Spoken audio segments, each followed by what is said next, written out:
জয় হিন্দ বন্ধুরা। 18 জুলাই 2023 বেঙ্গালুরুতে ভারতবর্ষের প্রায় প্রত্যেকটি বিজেপি বিরোধী দল মিলে ভীষণ রকম ঘটা করে একটি জোট তৈরি করেছিল, যার নাম দেওয়া হয়েছিল ইন্ডি জোট। এই ইন্ডি জোটকে বিজেপি অনেক সময় ব্যঙ্গ করে পিন্ডি জোট বা বংশবাদী চোরদের জোটও বলে থাকে।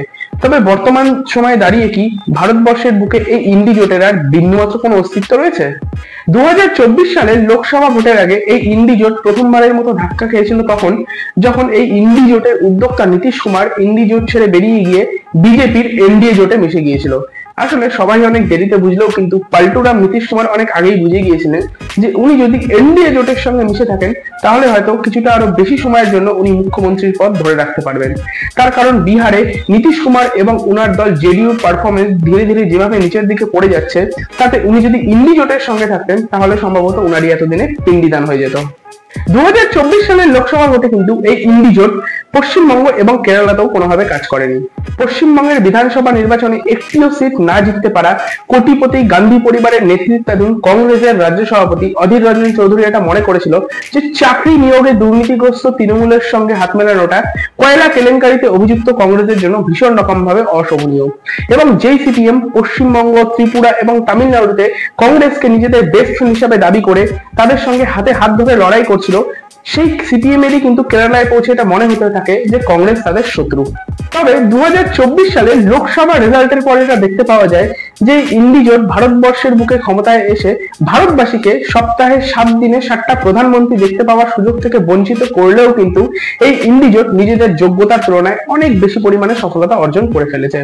এবং যার কারণ ছিল মোদির 10 বছর ধরে ক্ষমতায় থাকার ফলে বিজেপি সরকারের বিরুদ্ধে ভারতবাসীর একটি অ্যান্টি ইনকামবেন্সি তৈরি হওয়া। এবং এর পাশাপাশি 10 বছরে মোদী সরকারের দেওয়া একাধিক প্রতিশ্রুতি ভারতবাসীদের কাছে পূরণ না হতে পারাটাও কিন্তু বিজেপির জন্য একটি ব্যাকফায়ার হিসেবে কাজ করেছিল। এবং এর পাশাপাশি সেই সময় কিন্তু ভারতবাসীরা কোনো একটি নির্দিষ্ট দলকে দেখে নেয়, বরং বিজেপি সরকারের বিরুদ্ধে একটি শক্তিশালী বিরোধী জোটকে পাওয়ার আশাতেই কিন্তু তারা সেই সময় বিজেপির বিরুদ্ধে ভোট দিয়েছিল। এবং এত কিছুর পরেও কিন্তু ভারতবর্ষের প্রত্যেকটি বিরোধী দল মিলে একত্রিত ভাবে পায় 232 এবং বিজেপি 400 পার না করতে পারলেও কিন্তু একাই পেয়ে যায় 240। এখন এটা শুনলেও বেশ হাসি লাগে যখন 100টা সিটও না পাওয়া কংগ্রেস বলে যে বিজেপি নাকি লোকসভা ভোটের ফল খারাপ করেছে। কংগ্রেস শেষ যবে একার দমে 240 পার করেছিল তখন কিন্তু ভারতবর্ষের বুকে কোনো ইন্টারনেট ছিল না, মোবাইলের আবিষ্কার হয়েছিল না, সচিন তেন্ডুলকার ক্রিকেট খেলা শুরু করেনি, অস্ট্রেলিয়ার হাতে কোনো ওয়ার্ল্ড কাপ ছিল না, 1 টাকায় বাজার করা যেত এবং মানুষকে নিজেদের বিনোদনের জন্য সাদা কালো টিভিতে শুধুমাত্র ন্যাশনাল চ্যানেলই দেখতে হতো।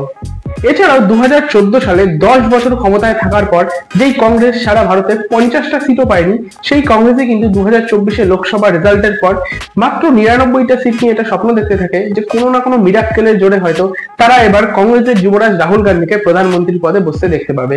কিন্তু 2024 লোকসভা ভোটে তুলনামূলক কিছুটা ভালো সাফল্য করতে পারার পর কিন্তু কংগ্রেসের এই অমূল্য রতন রাহুল গান্ধী এই ইন্ডি জোটকে বলে দেয় খতম, bye bye, tata, good bye, Gaya. এবং গান্ধী পরিবারের অমূল্য রত্ন রাহুল গান্ধীর নেতৃত্বে হরিয়ানাতে সরকার তৈরি করে শপথ বাক্য পাঠ করারও প্রস্তুতি নিতে থাকে। কিন্তু হরিয়ানাতে বিজেপির হাতে কুত্তা মার খাওয়ার পর এবং জম্মু কাশ্মীরে নিজেদের পর্যাপ্ত বেইজ্জতি হওয়ার পর কিন্তু কংগ্রেস এটা খুব ভালো মতোই বুঝতে পারে যে ইন্ডি জোটের ছায়া ছাড়া যদি তারা ভারতবর্ষের বুকে নির্বাচনী লড়াই করে তাহলে কিন্তু জনগণ বারংবার তাদের ধুতি খুলে নেবে। এবং এই জন্যই এটা বুঝতে পারার পরই কিন্তু দিল্লি বিধানসভার আগে কংগ্রেস নিজেদের অকেজো হাত নিয়ে পৌঁছে যায় দিল্লির মদের কেলেঙ্কারিতে অভিযুক্ত এবং কোটি কোটি টাকার শীর্ষ মহলে বসবাসকারী দিল্লির প্রাক্তন গরিব মুখ্যমন্ত্রী অরবিন্দ কেজরিওয়ালের কাছে। এবং অরবিন্দ কেজরিওয়াল সে সময় কংগ্রেসকে বলে, এবং এরপর আর কি কংগ্রেস এবং অরবিন্দ কেজরিওয়ালের আম আদমি পার্টি এরা কিন্তু একে অপরের দিকে কাদা ছুটতে থাকে এবং এদের মুখোশটা দিল্লিবাসীর সামনে খুলে যায়।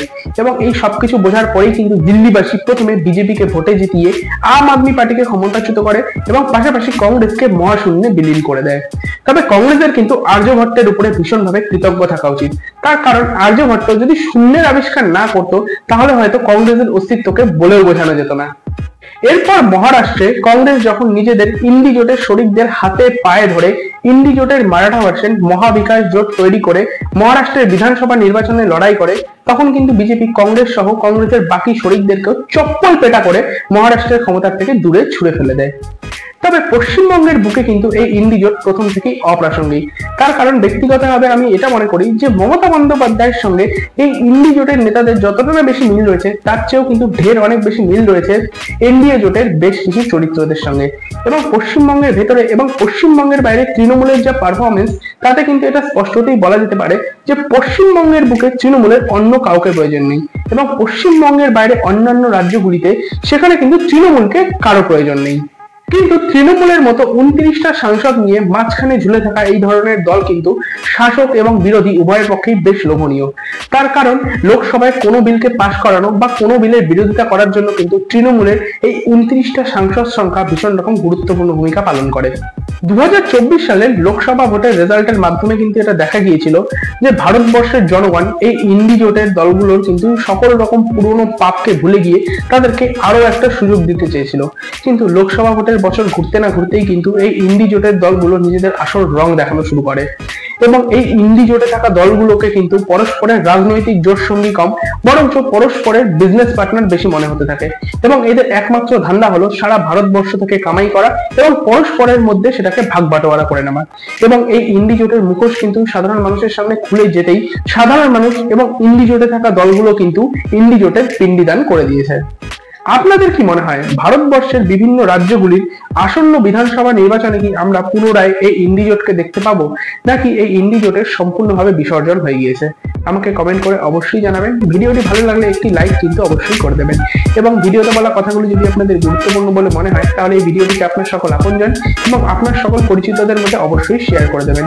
এবং আমাকে সমর্থন করার জন্য আমার এই চ্যানেলটিকে যদি আপনি এখনো সাবস্ক্রাইব না করে থাকেন তাহলে এই মুহূর্তে আমার এই চ্যানেলটিকে সাবস্ক্রাইব করে নেবেন।